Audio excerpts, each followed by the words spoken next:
Amigos, continuamos con más de la emisión matutina de su informativo TVS. Ya en el segmento de la entrevista ponemos a su disposición nuestras diferentes ventanas de participación. Nuestra línea telefónica, el 0243-200-6700, y también nuestra cuenta en Twitter, @canalpiso TVS, para que nos hagan llegar esas denuncias, comentarios o sugerencias. Leo, está con nosotros nuestro invitado del día de hoy. Así es, Nati. Hoy vamos a hablar en materia legal. Hay un tema que nos compete a todos los ciudadanos y que desde el pasado 16 de octubre ha vuelto nuevamente a tomar la palestra mediática. Se trata justamente la situación de la ley de arrendamientos y lo que relaciona a la prohibición de desalojos forzosos. Obviamente el tema inmobiliario es muy importante a propósito también de la misión Vivienda Venezuela y lo que de un modo u otro esta ley de arrendamientos pudiera generar también en el sector de ventas y compra de inmuebles, lo que justamente hoy nos lleva a conversar con el abogado y doctor en Ciencias Políticas Roberto Prieto, quien nos va a dar algunos detalles de cuál es la situación específicamente que se está dando en torno a la situación inmobiliaria en el país. Buenos días. Sí, muy buenos días. Gracias por la invitación al prestigioso programa, al noticiero. Efectivamente, pues viene ocurriendo una situación bastante complicada desde el punto de vista del derecho en Venezuela y tiene que ver con las agresiones, las violaciones al derecho de la propiedad privada como una consecuencia de los decretos presidenciales que ha venido pues dictando precisamente el Ejecutivo Nacional, como lo es el 39.668, un decreto presidencial que prohíbe los desalojos forzosos a aquellas personas que vienen ocupando inmuebles en calidad de arrendatarios. Esto, evidentemente, pues mantiene una situación que mantiene pues secuestrados los inmuebles de sus propietarios y en manos ajenas al titular de la propiedad. ¿En qué está afectando en cuanto a derechos del propietario, del arrendador, esta prohibición de desalojo? Sí, bueno, es que ocurre una limitación a la hora de ejercer el derecho establecido en la Constitución en el artículo 115 y también en el Código Civil en su artículo 545, el derecho a la propiedad privada. El derecho a la propiedad privada es el más amplio derecho que tiene un ciudadano sobre una cosa, sobre un bien inmueble. En este caso es el derecho, este derecho tiene unas características fundamentales como lo son el derecho al goce, al uso y al disfrute de la cosa. Es tan amplio este derecho que, fíjense ustedes, el derecho al goce sostiene pues la característica del titular de la propiedad de gozar de ese bien. El derecho de usar también los frutos que produzca este bien y es tan amplio. Parte de ello lo que sería el arrendamiento. Sí, por supuesto, porque es un fruto que genera este bien inmueble. Y es tan amplio este derecho que también confiere al titular de la propiedad, pues en un momento determinado, si él quisiera, poder dañar la cosa, incluso destruirla si fuese su intención. Ahora, el gobierno ha dicho que no existe de algún modo una prohibición total para el desalojo. Se deben dar algunas condiciones, de hecho la ley de arrendamiento fija como uno de los criterios para iniciar el desalojo voluntario la no cancelación de los cánones de arrendamiento. Ahora, ¿a dónde deben acudir los arrendadores o los propietarios para hacer uso de este tipo de atribuciones legales que la nueva ley le permite? ¿Existe en la plataforma legal o sigue todo aún en un limbo desde el punto de vista jurídico? Bueno, sí, deben acudir a la Superintendencia de Hábitat y Vivienda, que ahora tiene las competencias del Ministerio de Hábitat y Vivienda, cosa que es absolutamente inconstitucional. Esto también es un punto importante que debemos resaltar, por cuanto las competencias constitucionalmente en materia inquilinaria corresponden al Poder Público Municipal, corresponden al municipio y no a un ministerio como se ha venido, digamos, disparando desde la presidencia una serie de decretos presidenciales que vienen afectando el sistema y el orden jurídico. Se ha venido quebrantando el orden jurídico y es precisamente el motivo de mi visita acá al canal. Quiero denunciar este tipo de situaciones que está afectando, más allá de los ciudadanos, también nos afecta a nosotros los abogados en el ejercicio laboral, por cuanto nos vemos limitados, nos vemos atados de mano a la hora de hacer valer los derechos de nuestros clientes. Y bueno, en cuanto al hábitat y vivienda de ese ministerio, sí establece la ley una serie de pasos que hay que cumplir, como lo son, en primer lugar, se citan a las personas que tienen conflicto, ¿no? En este caso al arrendador, al arrendatario, y seguidamente... Esto es en la Superintendencia de Arrendamiento. Sí, correcto. Seguidamente, pues, se fija una audiencia de conciliación. Si no se da la conciliación entre las partes, que generalmente eso es lo que ocurre siempre, no se da conciliación, entonces el funcionario de este ministerio de esta superintendencia, debe emitir por escrito una providencia y dejar constancia de que no se logró la conciliación, agotando de esta forma la vía administrativa. Entonces es cuando podríamos nosotros los abogados intentar la vía judicial. Pero ¿qué pasa? Hay una serie de alcabalas por las cuales nosotros tenemos que atravesar. Suena muy bonito todo esto, ¿no? Del procedimiento y los laxos. ¿Qué ocurre? Que cuando nosotros vamos a la superintendencia, resulta que hay muchos arrendatarios que no tienen cómo costear los gastos de un abogado. Entonces, la ley establece que se le debe nombrar un defensor público, pero a nivel nacional solamente tenemos 2 defensores públicos. Entonces, cuando llegas aquí, te encuentras con que no hay defensor, no se le puede asignar el defensor, se va dilatando el proceso y se hace imposible alcanzar la justicia. Todo esto en la fase administrativa de la superintendencia en aras de conseguir la providencia. Eso es correcto, eso es correcto. ¿Cuánto tiempo pudiera llegar a la providencia de no conciliación y luego pudiera que en este caso active la fase judicial siguiente? Bueno, mira, tenemos casos allí, por decirte, te lo explico con ejemplos claros que tenemos nosotros en el ejercicio. Tenemos casos de 6, 7, 8 meses y todavía no se han emitido las providencias que nosotros necesitamos para comenzar, para dar inicio al proceso judicial. Toda esta situación, ¿qué consecuencias está dando actualmente? ¿Qué consecuencias está dando? Que bueno, hoy tenemos un grupo de arrendatarios, de propietarios que mantienen secuestrados sus bienes y que además de eso se les está afectando el derecho constitucional. Yo quiero quiero también informar, ¿ok?, que el derecho a la propiedad privada es un derecho que más allá de ser constitucional también tiene un rango internacional, porque está establecido también en los diferentes acuerdos y tratados internacionales firmados y ratificados por la República Bolivariana de Venezuela. En 1948 se le dio el carácter de derecho humano al derecho a la propiedad. Y si nosotros nos remontamos a la historia, podemos ver cómo las grandes batallas y las grandes guerras en su mayoría se han dado por defender el derecho a la propiedad. Entonces, la propiedad es la garantía de toda libertad. En ese sentido, nosotros andamos un grupo de abogados del Estado de Aragua, pues dando la lucha en los medios de comunicación para defender este derecho. En el procedimiento administrativo nos encontramos con una serie de alcabalas que impiden alcanzar la justicia. Entonces, afectando así, como dije, una serie de propietarios. Tenemos en el país hoy en día una cantidad de 700.000 familias que están en situación de arrendatario. Tenemos un déficit de vivienda de 6.500.000 familias que no tienen vivienda en Venezuela. Pero todo esto es con motivo de la injerencia de algunos gobernantes, tal vez regionales, y del mismo Ejecutivo Nacional, que no ha tomado las medidas preventivas para garantizar a los ciudadanos una vivienda y un techo propio para su familia. ¿Podríamos decir que toda esta situación de alguna manera ha afectado el hecho de que los propietarios no quieran alquilar o arrendar sus bienes, sus viviendas, y de alguna u otra manera que también incrementen los costos de los alquileres? Por supuesto que sí, estoy convencido de eso. Estoy sumamente convencido de eso. De hecho, nosotros revisamos los índices de alquileres, ¿ok?, y han mermado sustancialmente.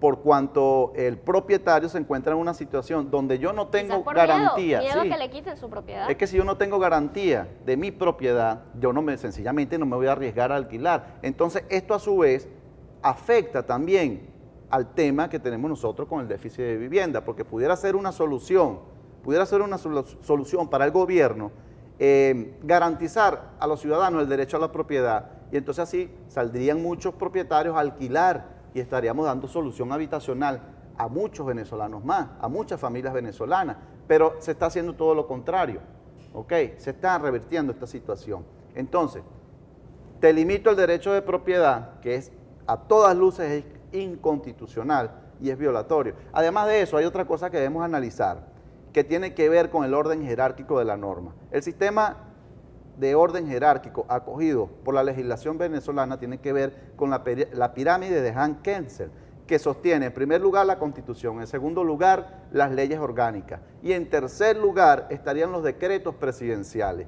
Entonces, si nosotros analizamos bien esto a fondo, los decretos presidenciales no pueden estar por encima de un mandato de la Constitución y vemos cómo a través de los decretos presidenciales se violenta entonces una serie de derechos constitucionales que está afectando a todos los venezolanos. Pero habría también un choque sobre el derecho a la vivienda, porque si nosotros nada más justificamos el derecho de la propiedad sobre el derecho de la vivienda, muchas personas estarían, digamos que, indefensas ante la situación de la ley. También, de un modo u otro, la ley ha buscado proteger a la ciudadanía, en este caso a quienes están en situación de alquiler, para proveerles un hogar. El gobierno ha dicho también eso justamente, que no se está limitando la situación de la propiedad.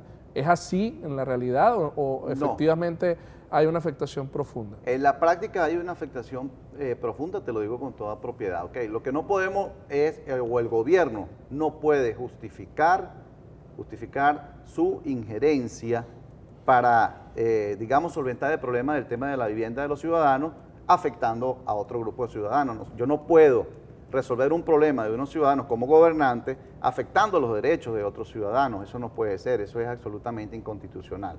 ¿Okay? En ese sentido, nosotros rechazamos desde esta plataforma, aprovechando estos espacios, estos escenarios, esos decretos presidenciales. Invitamos al Ejecutivo Nacional y a su gabinete de ministros a revisar el sistema de justicia en derecho inquilinario, porque hay muchas familias que están siendo afectadas por este tema. Hay otra situación también que nos ha llamado poderosamente la atención a la colectividad por el hecho de la no extensión de, digamos que, la limitación para aumentar los cánones de arrendamiento.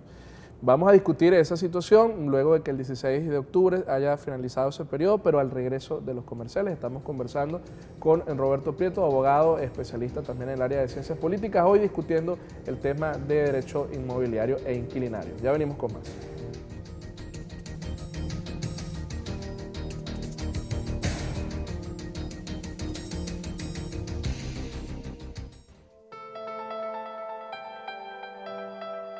Ya regresamos con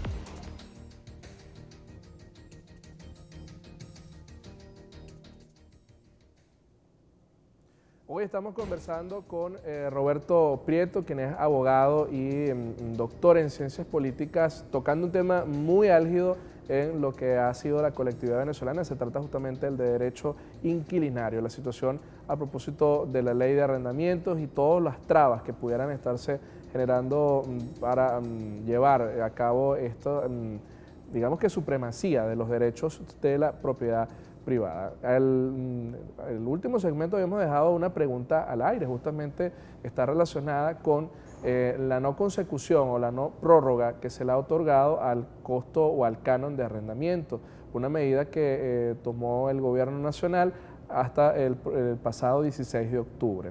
Esto también ha llevado a que los inquilinos y también propietarios busquen fórmulas para lograr un aumento proporcionado en el canon de arrendamiento. Justamente vamos a conversar en este segmento sobre eso.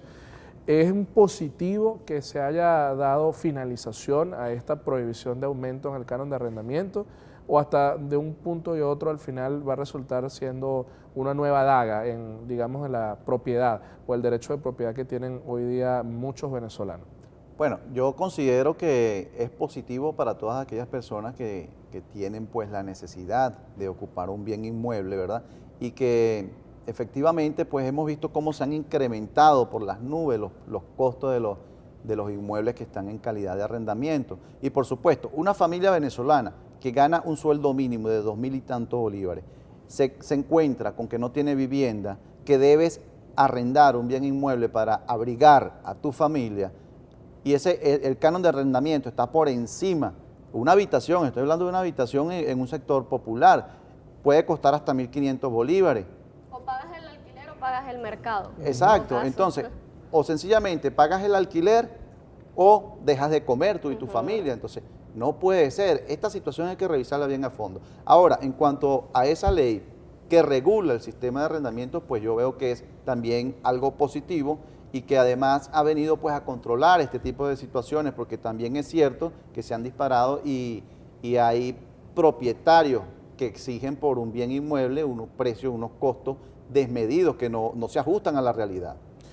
En el caso de que se evalúe ahora este nuevo factor de cálculo para el aumento de canon de arrendamiento, ¿habrá de un modo u otro una disminución de costos o cree usted que va a haber quizás una consonancia con la realidad hoy día de los precios y por supuesto de la inflación del país? Bueno, tendríamos que esperar indiscutiblemente que publiquen esa ley para ver desde qué punto de vista ha sido enfocada por nuestros legisladores y analizarla bien a fondo.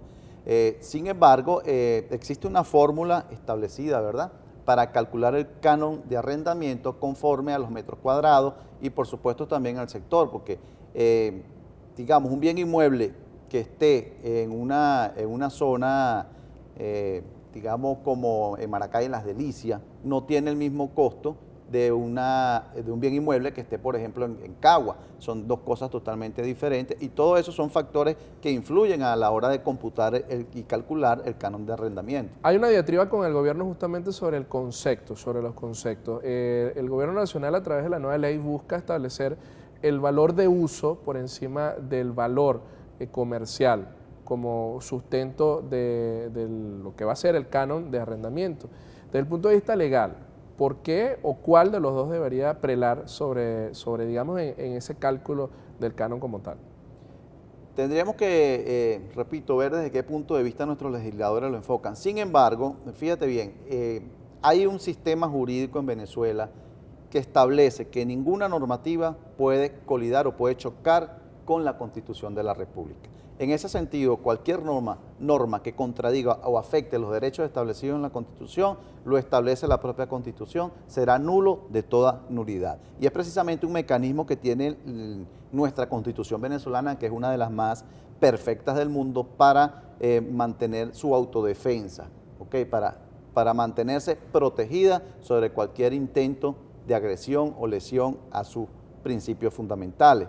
Ahora, fíjate algo. También existe la ley de la demanda y la oferta. Si nosotros nos ponemos a revisar también, tendríamos que analizar a fondo cuáles son las nuevas novedades, valga la redundancia, que trae esta nueva ley para controlar, ¿verdad?, los cánones de arrendamiento y de qué forma colida con esta otra ley, porque la ley de demanda y oferta establece que tú puedes tener el mismo televisor que yo, son dos televisores iguales, pero tal vez el tuyo tiene unas características de visión distintas a las mías y solamente por eso ya tú lo puedes,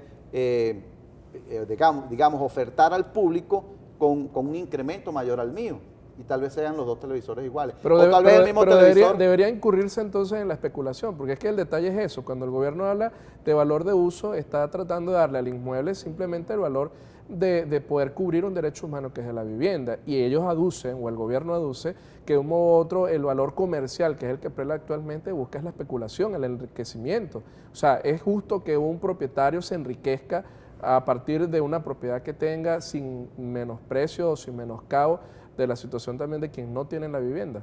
No, yo considero que no es justo. No es justo abusar y aprovecharse de este tipo de situaciones, ¿ok?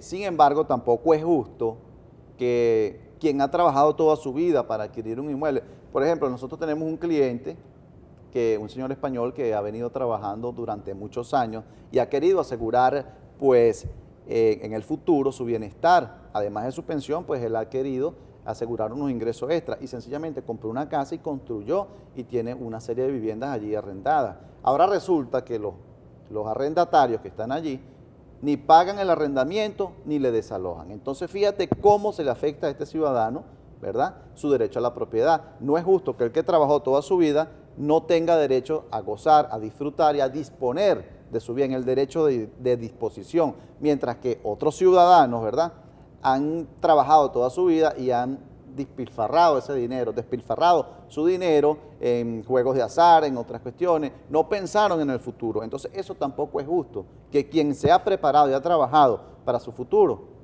en este momento no tenga ninguna garantía de sus derechos. Sí, pero eso es una excepción. Hablemos de una excepción, porque no todo el que vive alquilado ha despilfarrado su vida de un modo u otro. Quizás no ha tenido las posibilidades a través de las condiciones de un Estado que no proporcionaba los derechos suficientes para la consecución de una vivienda. El detalle está justamente en establecer si vale o no vale, por ejemplo, el criterio de la zona. Debería prelar entonces que un inmueble ubicado en Las Delicias, acá en Maracay, tenga mayor valor que un inmueble ubicado hacia el sur. Quizás los servicios tengan que ver, pero está considerado en la ley.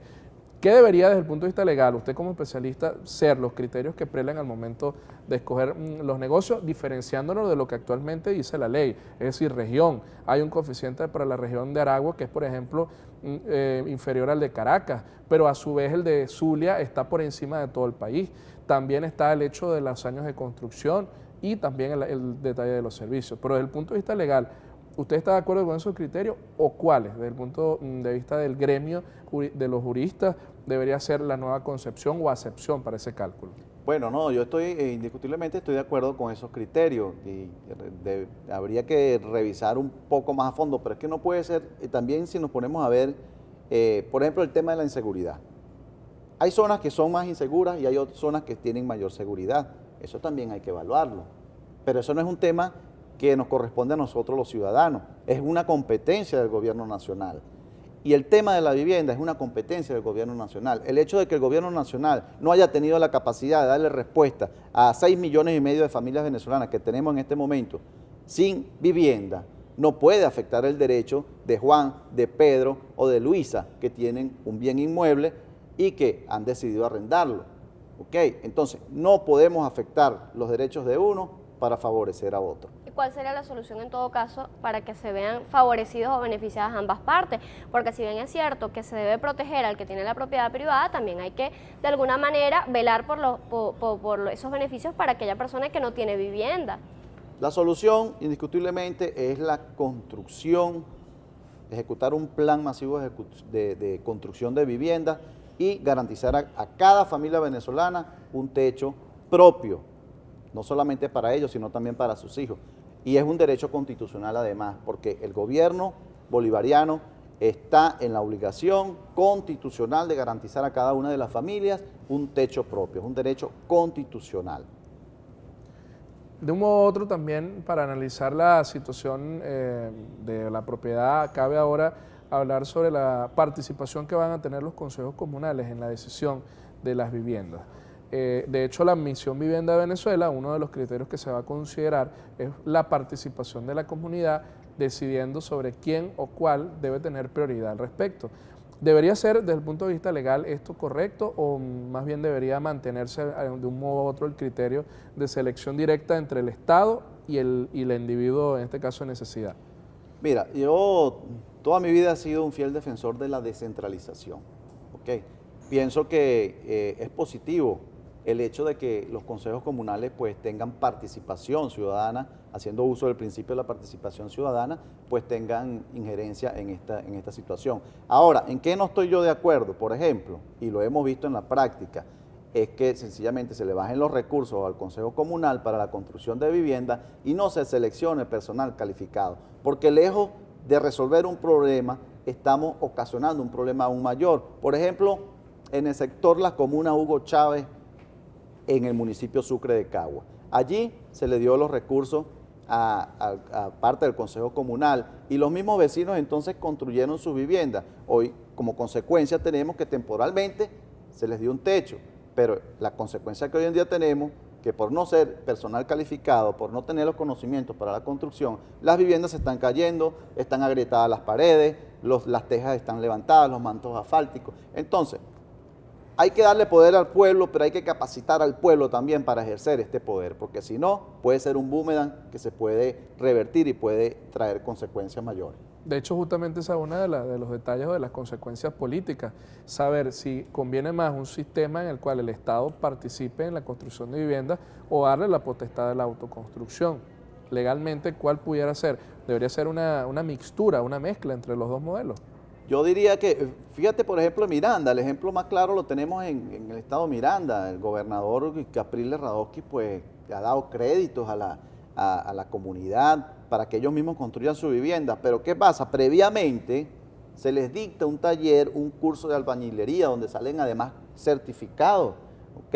Certificados para elaborar y construir viviendas. Entonces, en un momento que los ciudadanos aprueban este taller de formación, ya usted está capacitado, entonces aquí tiene sus recursos, levante su vivienda porque yo sé que su vivienda no se le va a caer. Claro. Interesante entonces nuestro programa del día de hoy, hablando de materia inmobiliaria y también sobre las perspectivas de lo que debería ser el futuro habitacional en Venezuela de cara a estos desarrollos que se están dando. Hoy nos ha acompañado Roberto Prieto, quien es abogado y también especialista, doctor en materia de ciencias políticas, hablando sobre este tema tan importante como el derecho inquilinario. Nati. Nosotros nos despedimos por el día de hoy, despedimos la emisión matutina de su informativo TVS. Pasen un excelente viernes, un excelente fin de semana, cuídense mucho, no se olviden abrocharse a la vida, nos vemos el lunes, chao, chao.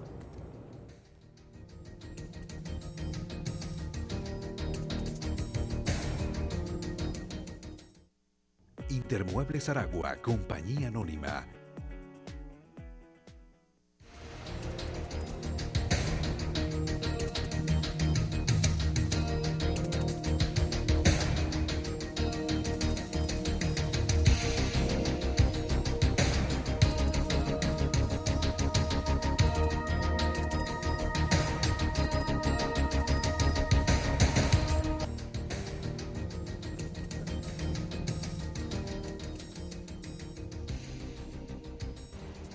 Amigos, continuamos con más de la emisión matutina de su informativo TVS. Ya en el segmento de la entrevista ponemos a su disposición nuestras diferentes ventanas de participación.